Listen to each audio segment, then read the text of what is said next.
Hello, beer tubers, and welcome to another episode of Supermarket vs. Craft here on the Master of Hobbits with Peter, the Master of Hobbits, and Henrik, General of Güse. Brett had another challenge for us. Another one with some darker looking beer. Like last time, we have to guess style, and we have to give it a grade, and that was all, right? Also guess which is which. Well, yeah, guess which ones, of course. So, this time around, I got some dark looking beer. One being almost like pitch black, the other being a bit more brown. So judging by the colors right now, it could be like, I think it's too dark to be brown ale. Yeah.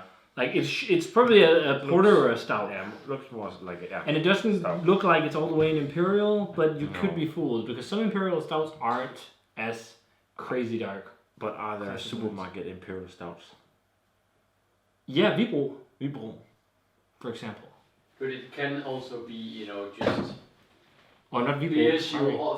some craft-ish beers you can find more in supermarkets. Or Yeah, more quite easy regularly in accessible. supermarkets. It's just, supermarket, easy accessible From beer. big breweries. Yeah, bigger breweries. Okay. I think we should start with this one because it looks a bit lighter. The right one. Yeah, I think so too. Let's show the wrong one. I think it's a porter. Yeah. And this one? Yeah, it's porters. I'm gonna guess Baltic porters. Yeah. And I know what this beer is without tasting it. Is it a Limfjordsport? It's a Limfjordsport. And that's at least a 90. No, 100. Let's try them first before let's just drink them first. Yeah. But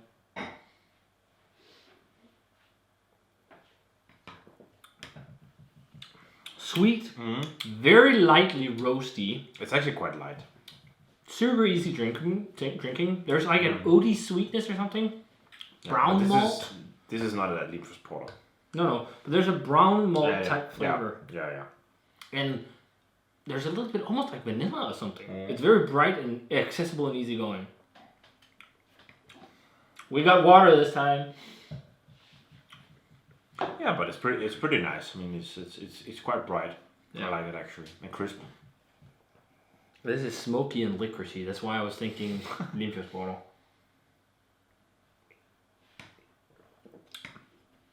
That's a Limfjordsport, isn't it? Yeah.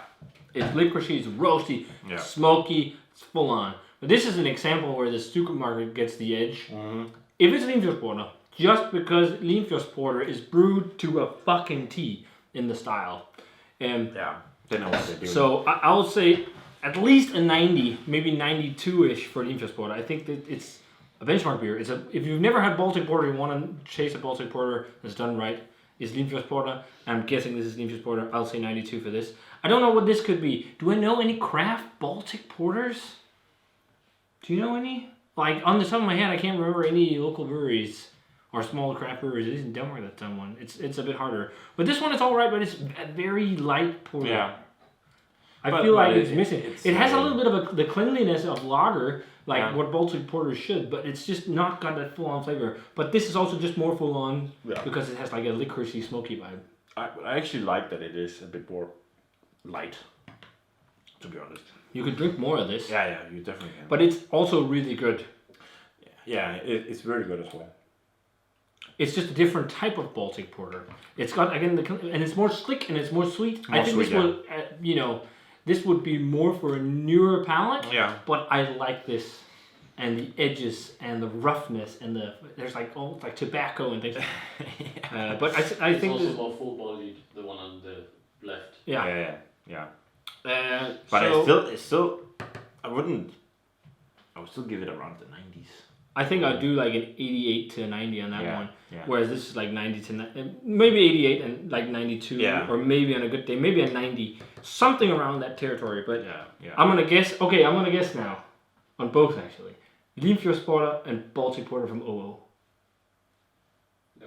Okay, fuck. But is this Limfjordsport? Yeah.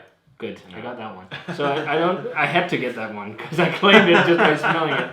But that one, okay, it's not a Baltic Porter, but It is. Oh, yeah, it's not from Owen. That's just the only one I could remember. Like, oh, they've done a Baltic Porter. Okay, so I can't guess what that is, but show us. Yeah. Keep your butt for the win. Guessed it again. But it's man. just so a you know. Holy shit. Melody Noir Baltic Porter from Whiplash. It is pretty good, but they're It's their first Baltic porter they've ever brewed. but they've done a regular porter that I had that kept some left after New Year's. That was really good. That was like at least a 90. That was like classic English style porter. But this just goes to show, and they're the same ABV, but there's so crazy, much more flavor in Infuse Porter. I would have thought that this was a less ABV beer, to be honest. Like I thought this was like 4.5. Yeah. 5. Max. 5, 7.2? Yeah. Isn't Limfjord's porter 7.8? Yeah, Limfjord's Porter 7.8. Very close. 7.9 actually. Okay. It's just more light and easy much more light and easy going. Yeah. And I think it's maybe a bit too. There's also no roasted malt in. That's why it's not got the edge. It's just chocolate malt. So they use chocolate malt for color to give it a more rounded edge. Yeah. I think this definitely have some kind of roasted barley or something that gives that edge. And then it's also, but it needs that, because if it was only chocolate malt and you added smoked malt and licorice, it would be terrible. You need some of that ruggedy edge of flavor to edge that out. I think it's also the licorice that does a lot of it for us. But it is still a very good first attempt at Baltic Porter. But I think around the 88, close to a 90, and 90 straight, probably something like that for Infuse Porter. But it's the beer that always gets 5 on Untappd. We used to call it cake back in the day, remember? Yeah. Cake! Bring cake. And then birthday cake was when you got it, was it a 6-pack or something? Yeah, when you could get in the 6-pack holders? Yeah, exactly. Because I haven't seen the small bottles in a long time. I've only seen the big ones. They have the small bottles in selling. Are you even able to buy these outside of Denmark? Yeah.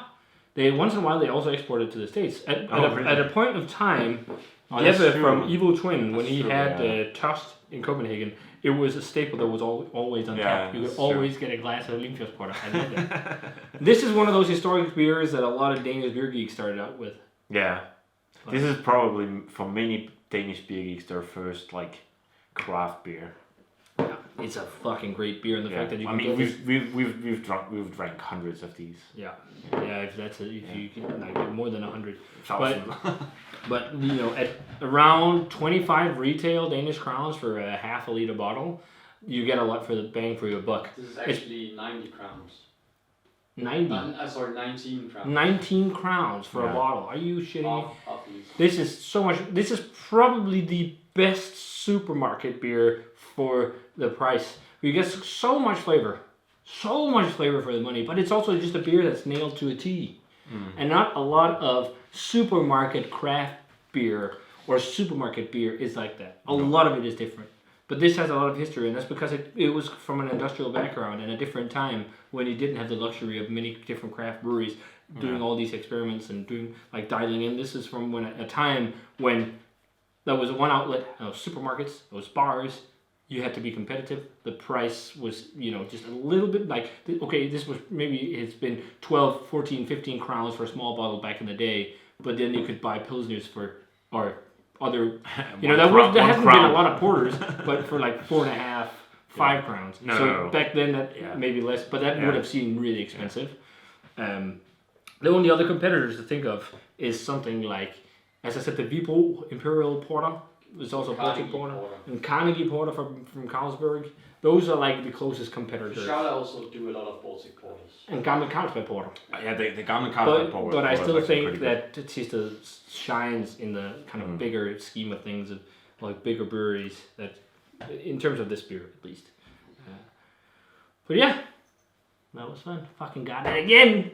God damn it. But I was at first thinking this would be the macro when I had the first sip, because it was so much lighter. I get it now when I read the label on the bottle, because it's just chocolate malt, so that's why it's more soft. I think if it has been any other beer than the Limfjords Porter, we would probably have guessed that this would have been the supermarket beer. Depends, but But maybe, But both are nice beers. Yeah. But this is just the easy winner. If you never had this, you need to get it. It's just a Danish classic. Yeah. and cheap. Well, maybe not. It's I'll gonna be find out fun when everything opens up and we can go to Susan and get it on draft. It's been a long time since we've done that. Yeah. Or just to Moncton right next door and get it in the bottle. So, if you guys had either of these two, let us know what you thought of them. As always, thanks a ton for watching. Remember to comment, subscribe to the Facebook fan page, and Twitter, and Instagram. Give the video a thumbs up if you enjoyed it. Ring the bell for notifications of videos. We got more of these coming. These supermarket versus craft videos. And yeah, I think it's my turn to challenge next time. So, cheers, guys. And see you in another one. Cheers.